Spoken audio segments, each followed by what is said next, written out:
Now, a number of Northern Ireland's leading sporting stars have teamed up with Lidl for their Sport for Good programme. The launch took place earlier this week at the Colin Glen Dome. I was there to meet the stars. Here's what happened. Okay, so Ciara, great to see you today. Tell us about your involvement in the Sport for Good campaign then. So I'm an ambassador and very proud to be a Lidl ambassador for the Sport for Good campaign. It's great to be part of a campaign that's really given back to our community, a community that really made me the athlete and the person that I am today. It's where my grassroots in sport began, and it's where I've really been able to go and represent our nation at the highest level, coming home with a Commonwealth Games medal for Northern Ireland. So to be part of this campaign that's given back to our youth, really looking after their sporting needs but also their mental health needs, which is something that is perhaps overlooked, and in particular with COVID and the effect that's had on the mental health of our youth coming up. It's fantastic to see that they're addressing that and really helping build the youth's confidence in sport, because as much of it's important for the likes of me at the top of our sport gives so much to youngsters going throughout all aspects of their life, be that for sporting achievements or for just confidence in everyday life. So yeah, it's great to be part of this campaign and to thank Lidl really for giving back and to be able to be an ambassador. So we're seeing so much sporting success coming from Northern Ireland at the moment. There'll be young people watching this who may be quite good at sport and are thinking, you know what, these guys are lucky. I'd love to be doing what they're doing, but I'll never be able to achieve that.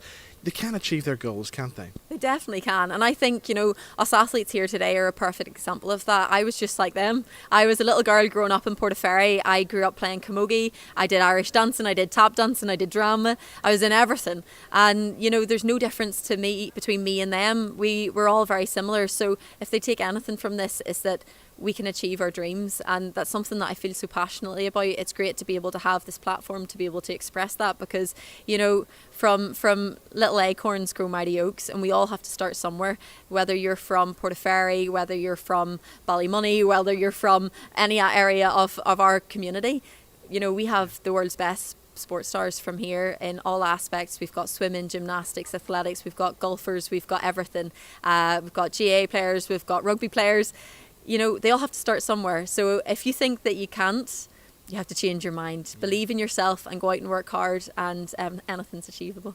So Bethany, I see we've got the gold medal from Birmingham. I mean, obviously this was the dream come true for you. Yeah, definitely the dream. It took over 10 years to get the full collection, but we finally got there, and I still can't put into words even what it means to me. And what's your memories of Birmingham? I mean, this was massive, the Commonwealth Games, wasn't it? Yeah, for me it was such a personal games as well. I represent GB, but to have that Northern Ireland flag on my hat and just do it for my country. I've grew up here, I've trained here, I've always been here, and just to have that support from back home was so lovely. So what age were you when you started and got interested in swimming then? Yeah, so I actually started when I was 13. So I grew up with a disability, and sport for me was something I sort of shied away from because I wasn't very good at it. It took me a lot longer to learn, and I just didn't get into it until my school pushed me to start swimming, and it completely changed my life around and it opened so many doors for me. So it wasn't until I was 13 that I actually started. Wow, and I mean, you're proof that somebody with a disability can achieve something so big as well. So you must be inspiring a lot of young people out there at the moment. Yeah, I definitely hope so, and especially having a disability that isn't shown or that people can actually see. It's really important for me to just talk about, it's a bit like mental health. People can't see what's going on and they can't sort of understand it sometimes, so I think it's really important, even for people just to ask questions or find out what's going on or how they can help, because through sport, if I didn't have those people that daily were really helping me and really teaching me, then I would never have achieved what I've achieved. Was it a struggle for you before you found swimming, before you found your sport? Yeah, definitely. I think if anyone met me or knew me when I was younger, I wouldn't talk to people. I found it really difficult to be in social situations. I would shy away. I just found it really, really tough. And even now, I go to events and people talk to me, and afterwards I'm trying to work out how I actually knew these people or what's going on. So I think people don't see the actual side that you do have and that you do struggle with. But I think it's amazing just what sport can do and how it can really change your life. So Reece, tell us about the little Sport for Good programme. What does it mean to you to be involved in this? Well, I feel like it's a way of me giving back to my community that I've grown up in, and it's a great way to do it. It's a great partnership to be involved in, and I just remember when I was young in school, when we would get some sort of grant from a company, it would really energize everybody in the school, the teachers as well, and it would just give more opportunities for us. So to be a part of such a program that's giving so much money to different communities and different schools, I'm privileged to be a part of that, really. And how important is it to get young people involved in sport these days? I mean, speaking from personal experience, sport is my life, and it was even when I was younger in school. It was my way of staying happy, staying confident. As soon as I left school, I went straight into the gym, and that was my escape. And to this day, it still is. And I feel like every foundation in my life is built from sport. So I love the fact that Lidl are giving young people this opportunity that I've had as well. I see you've got the silver medal from the Commonwealth Games. What was it like to be involved in Birmingham 2022? Yeah, it was a struggle getting to Birmingham in the first place. Of course, myself and my two teammates in gymnastics weren't allowed to compete there in the first place. So I feel like this medal is a great representation of what it took to get to that Commonwealth Games. Gymnastics' most successful ever Commonwealth Games.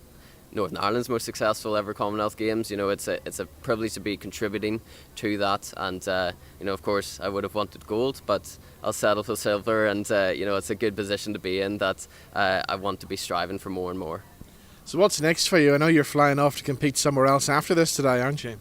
Yes, I'm going to Paris tomorrow, so I'm always on the road, always competing, and I love it. I love what I do. This is my dream job, and the big one for this year is the World Championships, where I'll hopefully be going there, making another world final, and hopefully bringing home the gold medal once again. There'll be people watching this, maybe young people who have a dream of becoming a sports star and going, he's just lucky, there's no way that I could do that. What kind of advice would you give to them? Luck is sometimes a part of it, you're right, but definitely no medals come easy. It's not only luck that contributes to it, it's probably that little 1% of luck that contributes to it, and the rest of the 99% is hard work and dedication throughout the gym and throughout your life every single day. So stick at it, so keep working hard, and the results shall follow. And what age were you when you started then? I started when I was 6 years old. Wow. Yeah, and I've had that Olympic dream of going to the Olympic Games since I was probably about 8 years old. That first couple of years is understanding the sport, falling in love with the sport, and then by the age of 8 I was like, yeah, I'm going to the Olympic Games.